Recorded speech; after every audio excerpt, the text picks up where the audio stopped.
The rope burned her wrists long before the fear did. By the time the sun dipped low enough to stain the desert red, the Apache woman had already accepted one truth: she would not see another dawn. Her name was Ayana, and she had been raised to face death without begging for mercy. The elders had taught her that a warrior's spirit does not tremble, even when the body is broken.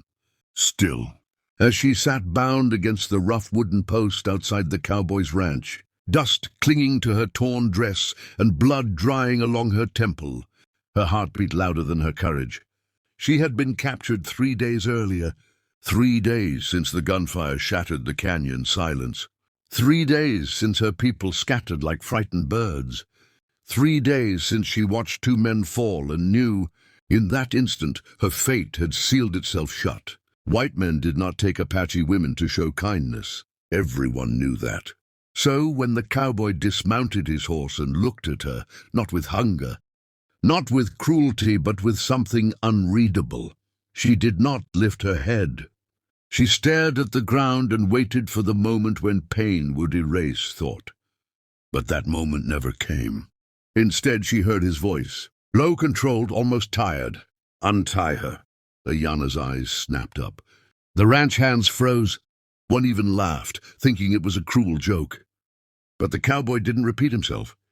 He simply stared until the ropes were loosened and her numb hands fell into her lap. Freedom, partial, temporary, suspicious. She didn't run. She didn't thank him. She only watched, because a trapped animal knows better than to trust an open gate. The cowboy's name was Caleb Morgan, and he was feared across the territory. Not because he was cruel, but because he was unyielding. He had buried his wife 2 winters ago, along with whatever softness once lived inside him. Since then, the land had been his only companion, and survival his only rule. He had found Ayana not by hunting her, but by accident. His cattle had wandered too close to Apache land, and violence had answered before words could. By the time the dust settled, she was the only one left alive, and now she sat in his yard, breathing, when she should have been dead. That alone confused her more than fear ever could. Night fell slowly. Ayana was given water, then food. She didn't eat until she saw Caleb take a bite first. Even then, she chewed like someone expecting poison. Every sound made her flinch. Every movement tightened her muscles. Sleep came in fragments, haunted by memories of screams and gunfire. At dawn, she was still alive. At noon, still breathing. By evening, confusion had begun to replace terror. Why hadn't he killed her? The answer did not come gently. 3 days later, riders appeared at the edge of the ranch. White men, armed, angry. They didn't come for cattle. They came for her. Word had spread quickly, an Apache woman alive, captured, unclaimed. To men like them, she wasn't human. She was currency, a prize, a threat, to be erased. Caleb stood between them and the house. "You're on my land," he said calmly. They laughed. "Not for long," one of them replied. "Hand her over. You don't want Apache trouble." Caleb didn't raise his gun. He simply said, "She's my wife." Silence hit like a gunshot. Ayana's breath stopped. "Wife?" The word meant nothing and everything, all at once. The men stared, unsure whether to mock him or kill him.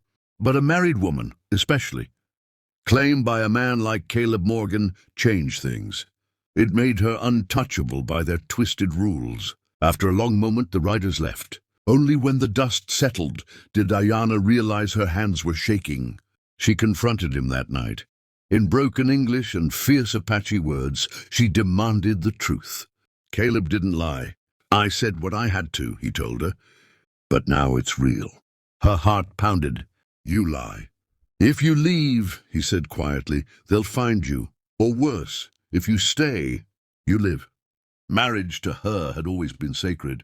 A union of spirits, not survival. Yet here she stood, alive because of a lie that was quickly becoming a truth. She expected brutality. What she found instead was restraint. Days turned into weeks, weeks into months. Caleb never touched her without permission, never raised his voice. He taught her English patiently. She taught him silence. At night they shared the same roof but different worlds, both haunted, both wary. And somewhere between shared meals and guarded glances, something dangerous began to grow. Trust. She saw how he spoke to his horses like friends, how he fixed broken fences instead of abandoning them, how grief still lived in his eyes when he thought no one was watching.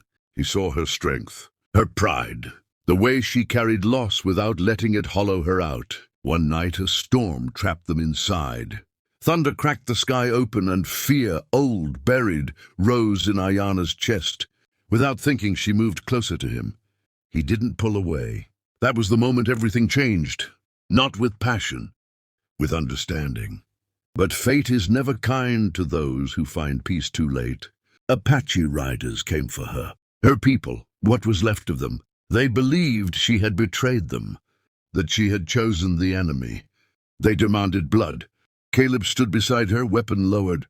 "She stays," he said. Ayana stepped forward. "I choose," she said in her own language. Not captured, not owned, chosen. The standoff stretched until the wind itself seemed to hold its breath. Then slowly the riders turned away. That night Caleb asked her, not as a savior, not as a captor, but as a man. "Stay," he said. "As my wife. Not my shield, my equal." She thought of death, of fear, of the rope on her wrists. Then she thought of dawns she never expected to see. "Yes," she answered. And for the first time since the canyon, she slept without dreaming of blood.